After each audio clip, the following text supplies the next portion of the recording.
Hər birinizi salamlayıram uşaqlar, kanalıma və videoma xoş gəlmişsiniz. Sizlərlə bir yerdə Karvan və Şamaxı oyununa gedirik. Karvan və Şamaxı oyununa gedirik. Allah qoysa yaxşı bir oyun olar. Və gördüyünüz kimi də hava çox, yəni 8 dərəcə bir havadır. Məncə inşallah oyun yaxşı qutarar. O zaman sizin də seyir zevkinizi bozmadan Türklər demiş yolları izləyin. Bir də ki uşaqlar, əziyyətlərimə görə kanalıma abunə olub bir dənə də bu videoya like atmalısınız. Mənim üçün çox yaxşı. Divarlara rəsmlər çəkiblər. Salam aleykum.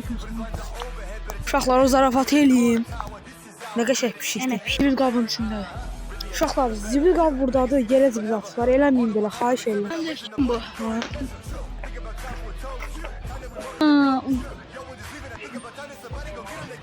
Qorxuram, onun yerə baxır bizə. İndi isə dükana giririk.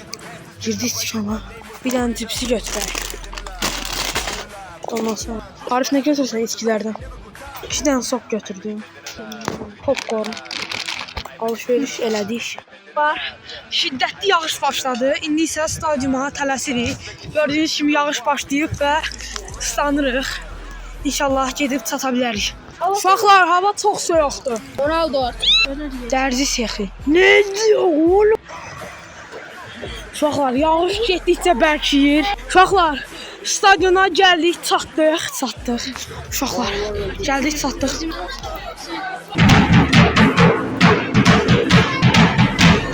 Uşaqlar, oyun başladı.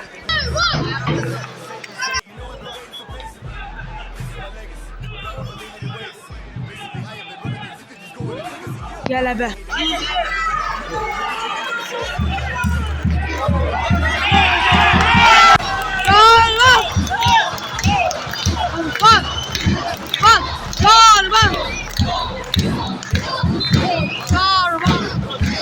Uşaqlar, oyun hələ davam eləyir.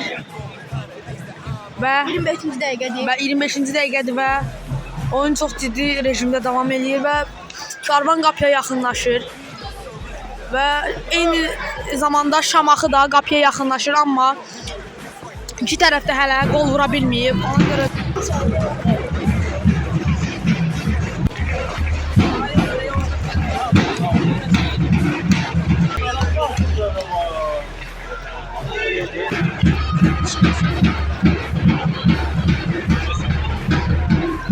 uşaqlar, Şamaxı oyuncusu yıxıldı.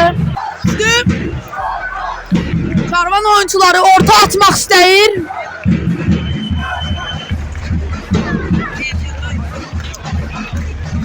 Hayda, olmadı. Oyun davam edir. Uşaqlar, uzağa bir zərbə. Out. Oyun davam edir o. Və ay!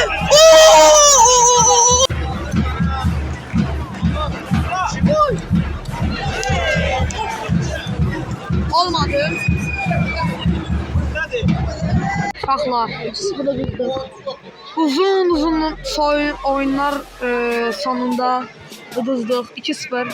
Hələ oyun davam eləyir. Amma demək olar ki uduzduk. Bir videonun daha sonuna gəldik. Əgər bu tarzda videoların daha çox gəlməsini istəyirsinizsə bir dənə like qoymağı unutmayın. Donuruq indi bir dəqiqə. Gedirik evə. Əllərin buzun qıraşları da var bir dənə. Uşaqlar, İnşallah videomu bəyənərsiniz. Sağ olun.